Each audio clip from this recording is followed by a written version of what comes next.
Que aquí en México hay más oportunidades de emprendimiento, a veces no te creen. Emprender en Europa es como una estafa, ¿sabes? Porque es que no hay libertad de emprendimiento. No. También es algo que hablo con personas que me dicen, es que me gustaría expatriarme, es que me gustaría ir a algún país de Europa. Es que creo que mucha gente no está lista para esta burocracia tan fea. Sí. Es que cuando le dices a alguien, es que aquí en México hay más oportunidades de emprendimiento, a veces no te creen. Sí. Es que todo es más simple, por ejemplo, no sé, quieres poner en Francia, no manches, pones un changarro, ya estás ahorcado antes siquiera de operar. Sí, no tienes ganas. Yo, por ejemplo, estaba en Francia, estaba trabajando y como intérprete, pero estaba de independiente, entonces tuve que ponerme como pequeña empresa, donde yo estaba sola en mi empresa. Eres la CEO. Sí, era la CEO, también la directora financiera que no llevaba bien las finanzas. Y luego era complicado porque declaras todos los meses y es un régimen especial para gente como yo. Y así de un jalón te quitan como el 23% y tú, chinga, ¿qué pasó? Ajá. Y no lo ves reflejado en los servicios públicos. No. Y entonces sientes que emprender en Europa, de lo que me dices en Alemania, de lo que vi en Francia, de lo que yo experimenté, es como una estafa, ¿sabes? Pues un poco. Porque es que no hay libertad de emprendimiento. No. Sobre todo, mira, yo entiendo muy bien de que si ponen impuestos que está bien, que es para el mantenimiento de los servicios públicos, pero que lo pagan los corporativos grandes, ¿no? Sí. Porque, claro, ¿no? Ellos se van luego a Irlanda, donde pagan una ridiculez de impuestos, ¿no? Como Facebook declaró, justamente lo acaban de declarar billones o 1,000 millones en Irlanda. Pero tienen solo, no sé, unos 1,000 personas. O sea, si hubiéramos calculado cuánto por empleado le pagar, como declararon ahí de ganancias, era abismal, ¿no? Es impresionante. Y no pagan en Alemania o intentan evadir Alemania, intentan evadir Francia, etcétera. Y van a otras partes y lo que perdón la palabra, pero a los que se chingan, siento, como son los empresarios chiquitos, ¿no? Entonces, pues, muchos dicen, no, yo me voy. La neta, también está ocurriendo en Alemania, como los creativos, ¿no? Los que, pues, sí, como tienen potencial de crear negocios, se lo van a pensar 2 o 3 veces. Sí, y creo que es muy sintomático también de nuestro tiempo, porque la otra vez estaba escuchando un podcast que decía, es que realmente Europa dejó toda su soberanía, sea energética, sea también digital, en cuestión de ciberseguridad, en manos de otros. O sea, no hay una empresa en Europa que le pueda hacer competencia, por ejemplo, a Meta, a este tipo de empresas pues grandes. OpenAI también. No hay. No hay, porque la gente no puede emprender, todo lo que es la investigación no está bien subvencionada. Es una cochinada, es una ridiculez lo que cobra un investigador científico en Francia, no sé en Alemania, pero entonces, como dices tú, toda la gente que es creativa o que puede hacer cosas grandes, pues prefiere irse. Pues sí, claro. Y ya cada vez hay como más países, pues, que te reciben muy bien, ¿no? O sea, donde no te ponen esas trabas, entonces también la gente dice, pues, ¿para qué? ¿No? ¿Para qué fregarse allá? ¿Sí es cierto? No, pero yo me siento como tú, siento que no, a Francia sí me gusta ir y todo y convivir, y a largo plazo me gustaría vivir al año una temporada allá, pero buscar como un trabajo formal así en Francia y todo, mejor no, gracias. Sí. Ahorita no, joven, ando ocupada.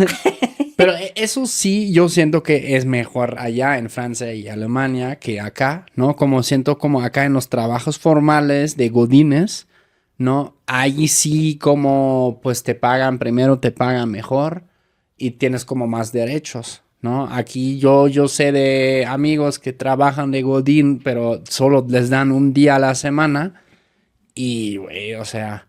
Sí, sabes que a mí un dato que me ha impactado es que si ves los datos de la OCDE, México es el país que más trabaja horas al año. Sí, y las famosas horas nalgas luego. Exacto, y que peor salario tiene. Pero siento que esto ya está cambiado con el aumento del salario mínimo, ya va a haber la semana de las 40 horas que se van a legislar, las 40 horas semanales. O sea, siento que poco a poco la gente se da cuenta de esto, se toma en cuenta los tiempos de traslado, traslado. Y también esto de que te pagan mejor en Europa, que hay más prestaciones. Últimamente, no sé en Alemania, pero en Francia las prestaciones han ido bajando. Claro. Y además, el sueldo que puedes cobrar allá se adapta al costo de la vida. Claro. Entonces cobras más, Sí. pero gastas Pues más. sí. Y es también una diferencia que me gusta mucho hacer, es la diferencia entre el nivel de vida y la calidad de vida. En Europa tenemos nivel de vida. O sea, ¿Qué quiere decir nivel de vida? el nivel de vida es cuando tú cobras en euros, o sea, tienes básicamente, muy trivialmente, más dinero. Pero este dinero rinde menos. Mm. O sea, siento que aquí en México, a pesar de los salarios que pueden llegar a ser muy bajos, todavía puedes pagar comida. Hay gente en Francia, por ejemplo, que se las ve negras para llenar el refri. Hay gente que salta comidas, o sea, es difícil. Claro. Ajá. Pues a ver cómo va a ser todo eso, porque claro, ¿no? Llega la IA, ahorita, pues sí va a haber más presión, ¿no? De bajar todavía más los costos. Sí, siento que ahorita hay una degradación muy fuerte a nivel profesional, a nivel laboral en Europa. Y ¿ves cómo la historia da vueltas? Ajá. Porque antes era el caso, aquí yo siento que en Europa ahorita estamos viviendo el ultraliberalismo, el neoliberalismo que se vivió en México en los años 80. Ajá. Ajá, es a la inversa. Y aquí se va recuperando cada vez más los servicios públicos y se van haciendo más reformas a nivel laboral y todo. ¿Estudiaste algo de la historia mexicana? No estudié como tal historia mexicana, pero a mí me gusta mucho leer. Ya. Me gusta ver así como datos chuscos, investigar un poco. Y sí, llevé por ahí algunas materias de historia de México en la Universidad de Toluca. Ok. ¿Qué es lo que más te llama la atención de la historia de México? Es que es mal conocida. Ya. Es muy mal conocida. México es un país, siempre ha sido un país muy adelantado a su tiempo y la gente desconoce de esto. Ajá. Por ejemplo, han tenido siempre una tradición de abrir las puertas cuando había, por ejemplo, cuando hubo la guerra civil en España, recibieron muchos, Sí. muchos españoles que huían del franquismo, Sí. que luego a sus descendientes se les olvidó, ahí están militando por la derecha, da una pena, un perroso, una pena eterna, pero eso es otro tema. También todo lo que eran las dictaduras del Cono Sur, en lo que era Chile, Argentina, recibieron así gente a brazos abiertos.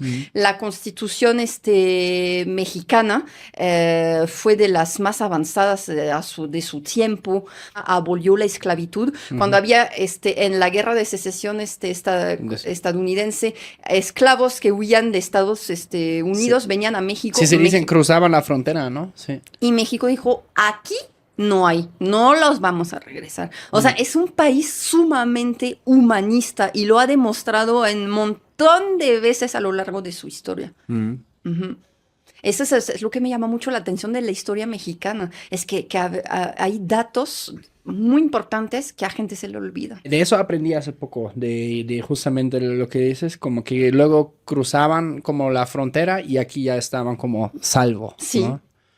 En tiempos de esclavitud. Pero también como siento, como hay tantas anécdotas de personas, por ejemplo,